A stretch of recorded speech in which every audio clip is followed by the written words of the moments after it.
CHEK Podcasts.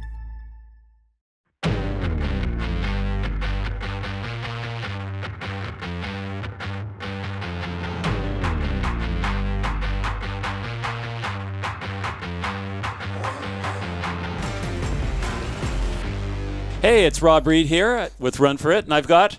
Sash Perron here. Thanks, Sasha. Hey, we got a runner down.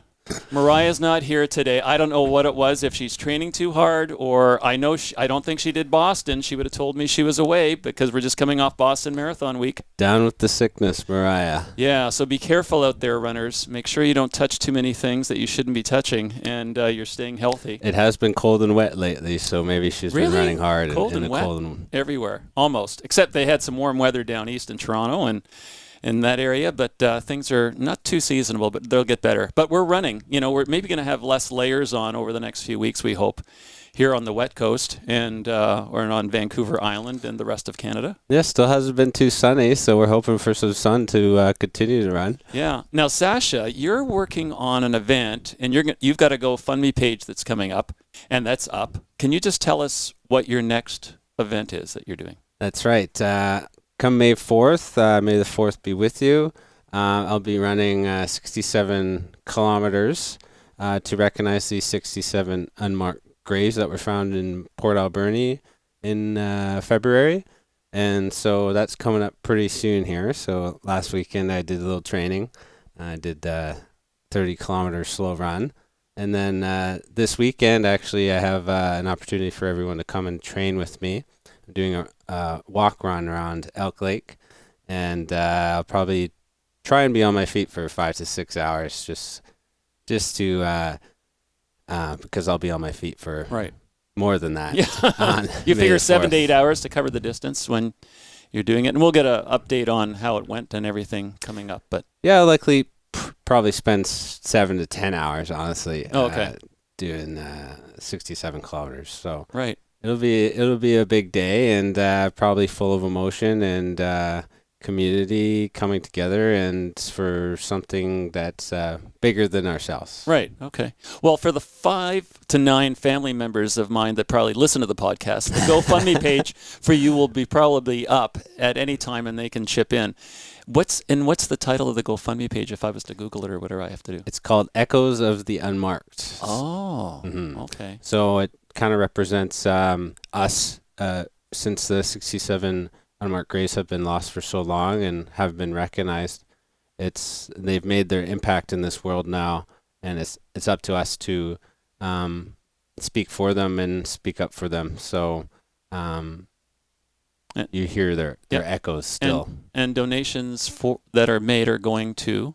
There's a memorial going in Port Alberni that the Shot First Nations are raising money for. Okay. And so all the money that's going to the GoFundMe will support a memorial for these survivors and to recognize the residential school in Port Alberni. Okay. Well, good for you getting out there. Yeah, and my connection to that is that my mom and my family went to Port Alberni. So wow. I'm the first generation that didn't have to go. So right. Yeah, 2 years ago, this is what called me to action, and that's why I started running with the purpose and running for it. Yeah, heartfelt, and your heart will be in your shoes and moving you every step of the way. That's for such a good thing. All right. Well, we've got a guest today, and we could spend the next length of the podcast just talking about her accolades, whether it's Sports Hall of Fame in Nova Scotia or at Dalhousie University, or we could talk about marathoning and her sub 240 marathon she's run. She's been nationally ranked, one of the top runners, especially at the 10K distance over the years. And now she's taking on a new challenge, which is more of a desk job in some ways. But she's handling a big race in Victoria, the TC10K, which is held every spring. And every city across the country, it's race season right now. Mm-hmm. Whether you're in Boston this week, oh my God, Boston, so awesome. And for a lot of us that have done Boston or grew up doing Boston, that was our first race or whatever, you sort of really miss that weekend. But it's sort of the kickoff of London Marathon coming up, and then every 10K in every city across the country or North America, whether it's Spokane, Toronto, Vancouver, Sun Run, all the events that go go on. Lucy has jumped into the race management mode, and great having an elite athlete overseeing a race like that. Lucy, welcome to Run For It.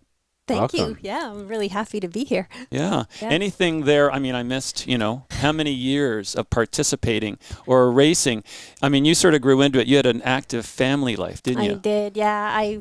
I literally have been running my whole life, you know, like from the time I was 10 onwards. And by the time I was 18, I was making national teams in cross country running, and traveling to Europe, like, with the teams, and basically ran and I sort of danced around running, raising children, working, coaching, my whole life. There was a period of time where I was 100% a full-time athlete, but it, for the most part, I always had something else that was running related going on in my life. Did you start on running the beaches in the Maritimes where you grew up, or where was it exactly you started running there? I grew up in Bedford, Nova Scotia, a small awesome. little town outside of Halifax. Okay. And I actually started running from my house just along the road and back after dinner. That's what I remember. Very Kenyan-like. Yeah.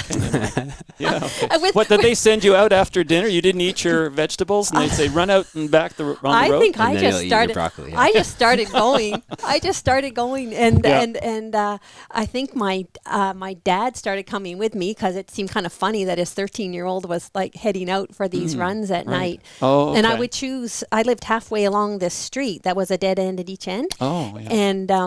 And I would run either the hilly way or the flat way. I could choose flat or hilly depending on. And I still remember making these decisions. That's cool. So you were at 14. You were figuring out what intensity. So I'm having an easy day. I'm doing the flat. Yeah. And then and the hilly day. And the hilly day felt epic. Wow, and awesome. And when I went back to Halifax for the, when I was inducted into the Nova Scotia Hall of Fame, Sport Hall of Fame, I went and ran the route. Oh, cool. And it took me 12 minutes. And I was running, and I in my brain it was like this epic run that I would go do. So. Wow, they should put a marker out there, if you want it. That's pretty cool. As a kid, what do you remember liking about running? Because I remember running away from home, but I never remember specifically running. I think what I liked about running was that it was mine. I was the third kid of three, and my parents they divorced when I was quite young, so 10, pretty crucial period of time, and that was probably the catalyst for me choosing running because it was mine. And when I was running, I still remember this. When I was running, I was just free. I was free from all the things that you probably don't want to feel when you're 10. When these things go down in your family, and I always say that. Running kind of chose me, and then I kept on choosing running, and I've never stopped. I run quite a lot less than I used to. Just want to care for my body as I age. I ran pretty hard for years, lots of volume. But I just love running, and it's every time I go for a run, I just have that kind of freedom. Like I'm just in my body. Yeah, right. It's got that. I mean, it's not like anybody can't say that it's not a therapeutic process that you go through when you run. I mean, no matter what you're doing, whether you're training at a high level or whatever. So you stated that pretty clearly there. Yeah. Yeah, I remember I used to run into the forest, and I feel like that was my place. Yeah, exactly. So and that we'll get in. We're going to cover trail running off, and it's more of that. It's deeper into that when you're in nature. And that's so important. And I think it's why it's given me so much empathy for all the people that I've coached over the years. Because before I came into this job as the race director, I was very much involved in the clinic side, which is what Mariah is doing now. So I ran the clinics for 4 years, and before that, I used to go and speak at all the clinics. And I remember that it was after I'd had my children, I would go back to the clinics and I would talk to people, and I could finally see that all these people were just like me. We didn't you don't have to be an elite runner. You don't have to be a high performance runner. We're all just running. And I was at one of Maina Westhaver's clinics once, and I remember I was looking at these 200 women and talking to them, and I felt, for the first time, I felt more in touch with what they were going through than than the sort of the elite competitors that I'd run with. Yeah, I mean, you get fit, and you've gone, you're therapeutic running, getting started, running the road as a 13-year-old, but then, you moved all the way up to high performance and elite and, the highest caliber you can go. And so it's really neat looking back at that. The Run For It podcast is proudly presented by Frontrunners. With 3 locations in Victoria and 35 years of business, Frontrunners is proud to be your everyday run, walk, and movement store. When you look at all the people in the run clinics, I mean, everybody's got a story to tell. And I was thinking, watching the start of Boston, it's such a great sport because not every sport everybody gets to start at the starting line, pretty much at the same time. They broke up some of the elite races in Boston now, but, everybody's on that starting line together. And it's not, everybody qualifies, which, isn't everybody able to do. No. But it was interesting. I mean, some people takes them years and years and years to make it to the starting line. But it's great just seeing all those different levels and all those different stories starting together. And that's like the 10K coming up.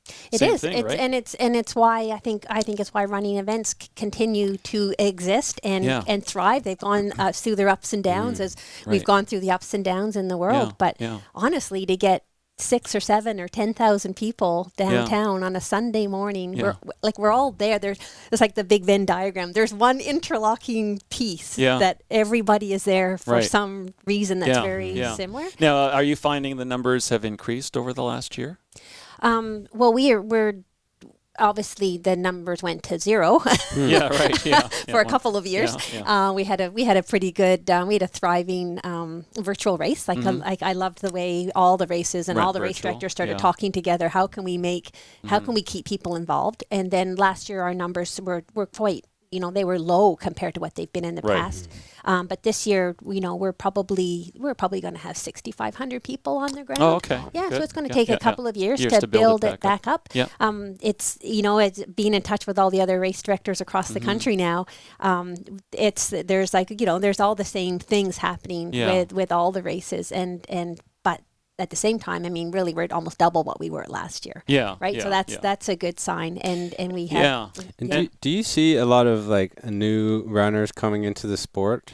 Yeah. Our race for sure. So the TC10K is definitely the race for everyone. So we do have an elite field. I'm very supportive of the elite field. That this race and the Sun Run really supported me in my career. It really did, and look where I am now. Right. Yeah. Now I'm helping the race thrive. Yeah. And so there's a really cool full circle thing happening there. But the TC10K really is for everyone. We have a whole lot, every year we have half of the race are brand new people. We have people that, so we try to make it, and it's 10 kilometers. It's very doable. Right. You can walk it in under 2 hours. It's 10 kilometers. And it's like every city's got an event like this where it's almost like the event somebody, if they only go on a race once a year, it's the one they do. Look at the Sun Run. Yeah, exactly. It's 30,000 people finished the Sun Run this year, or maybe 26. But now another trend for some of us, as we age, you'll end up with a lot of runners/walkers. Yeah. And that's, in these events, I mean, that's something that's growing and happening. And we welcome them. And we have in the clinics, we have a run walk category. There's a pace group for people who are only going to run walk. Some people are going to run walk till they can get to the point they can run the full distance. And then we have one whole category just for people who want to walk. Right. Yeah. Yeah. So, recognizing that walking and running are actually very similar and close. And I still coach quite a bit, and I incorporate walking in my run training programs all the time. Now, how many aid stations would you have on your 10K course then? We only have 2. 2, okay. And they're kind of like they have a dual purpose. They're they're aid stations and they're cheer stations. So they're to help break up the Peninsula Co-op is our refueling station. Okay. They're our partner for the aid stations, and they give us cheer clackers and pom poms and things like that. Good. So really, that's where it's also for everyone. Like the elite runners, they just probably run right through them unless it's 35 degrees on the day. Yeah. But for everybody else, they're running. They're breaking the race into thirds. by running through the cheer stations, and marathons are the same, right? Yeah. Like all the big marathons right. have really fun aid stations. Ironman is the same. You're basically going from mile to mile to mile. Yeah. Well, I was Getting thinking through the your- aid stations because sometimes that's a natural place to break into a walk, sort of thing, right? Yes, so it is. And drink that fluid as opposed to pouring it up your nose or something. Yeah, And, recover a and to bit. get through the aid station safely, right? Yeah. I often encourage people to walk through the aid station Yeah, because then yeah. you can master And where move to you the are. right, move to the Yeah, right, and not sort of thing, so trip the over runners can get everyone. through Yeah. on the left. Yeah, that it's sort easier of to thing. grab two Yeah, and give one yeah. to somebody else There when you you're go. walking. Yeah, that's good. Yeah. And just like boost the whole collaborative nature of the race. Yeah, we could do a whole talk on aid stations pretty much. And it's a very social event too, and there's a lot of people involved. It and is a social family. It's very family oriented, and well, a lot of the events have kid-oriented Families, become almost festival-like for the weekend because, I mean, for a 10K, large 10K event for a city, things start on what day of the week, where the race is usually, or the run's on Sunday. Yeah. Registration and things happen. All the all the packet pickup. We know it starts on Thursday night. Yeah. For the teams. Teams are another really big part of this race compared to some of the other races. So lots of companies, lots of teams are signed up with 10 or more people, and you have sort of we're up at Uptown, which is really fun actually to have the race pick up at Uptown because there's lots of outside space as well, and then Saturday we're doing the build. Oh yeah. Downtown. Oh yeah, big. Putting all the structure up, all the infrastructure for the finish line. And the starting. Yeah. Huge support really from the city of Victoria and the legislature to use their space. Yeah, every city's different, and you really have to have a good philosophy about what the city is all about. Exactly. I was at a downtown business event yesterday, and downtowns are finding that they need to have more events, more festivals, in their downtown core. Yeah. And, this is just one of those things. So it's really important for cities to get behind these events. So you don't have to necessarily always pay for policing cost, for shutting down the road, because if it's phenomenal being on a marathon board like a TC board, 10K board. The costs are pretty amazing as they add up. The Run For It podcast is proudly presented by Front Runners. With 3 locations in Victoria and 35 years of business, Front Runners is proud to be your everyday run, walk, and movement store. A lot of events during COVID hadn't had the money saved up in their bank account, and some of them haven't been able to get going again because you basically need to have what it costs for 1 year as backup. And so, when you've got a good relationship with cities and various volunteer groups to help come out on race day, it really makes a difference. It is. And really, as we all know, none of these things can exist without volunteers. Mm-hmm. Exactly. And I've had, my family, we've had a long history of volunteerism. So even as a kid, we were volunteering at the yacht club. My father was very much into volunteerism, and that sort of, it trickled down into me and my philosophy. And so for years I was volunteering with the clinics and because the give back is really important for communities. Right. And our volunteer roster is full. Like we'll still accept more volunteers because you never know on race day if there will be some attrition and somebody gets sick and doesn't show up. But the enthusiasm and the support from the community on the volunteer side of this race, it really warms my heart. How many have you got, like volunteers? So you've got, we have over 400 volunteers. So you got involved 400 in this race. volunteers plus the runners. You've got quite a crew I have down 50. I have a race committee of 15. These people are captains. These people are key, and this is what I've had so much fun because I'm the leader of the race committee, and I really love leadership, and I love supporting people. I love delegating and watching people just do it their way and get it done. Yeah. And this is what I've been doing, since retiring from sport. I've been in leadership and sport leadership, and so. But, having these really keen people step up, and it gets, it really ramps up now. We have 10 days before the race, and it's a good kind of energy. And it reminds me, I was telling my son, it reminds me of racing. Like for me, as being the race different director, preparation. it's like, it reminds me of going to a national championships. Like I've done months and months of work to get to where we are right now. Right. but nothing can prepare you for that last 10 days before you go in to compete. And it's you know, the energy, it's the energy, and I'm nervous because I really, of course, I really want this event to go well, and I'm nervous, probably the right kind of a nervousness to make sure things are supplied.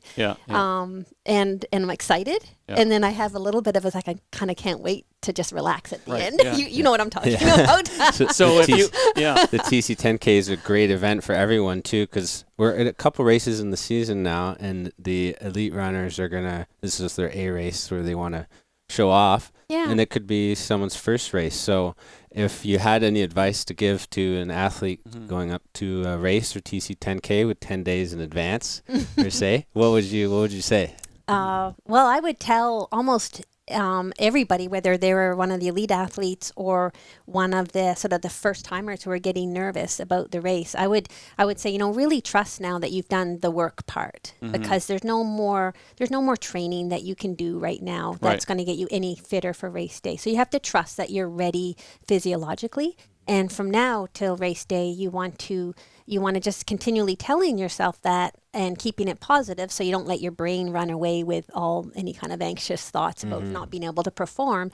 And then you want to really just be looking ahead to what details can I take care of, so that I show up at 7:00 on Sunday morning really prepared. Like, do I know where I'm going to park? Do I know I'm going to wear? Do I know what I'm going to eat? So I always tell people, focus on the details from this point in, the things that you can really control. And that's empowering, because you can't control the weather, you can't control a whole bunch of other things that are going to happen, but it's empowering to take control of the things that are going to affect your own success. And maybe I also not the weather yet. Maybe I think it's going to be great. The last thing I tell people is visualize what you want and how you want to feel on race morning. Visualize that in advance. Like, you want to feel calm, energized, excited to be there. Like, get that in your brain. And you'll be at the race start?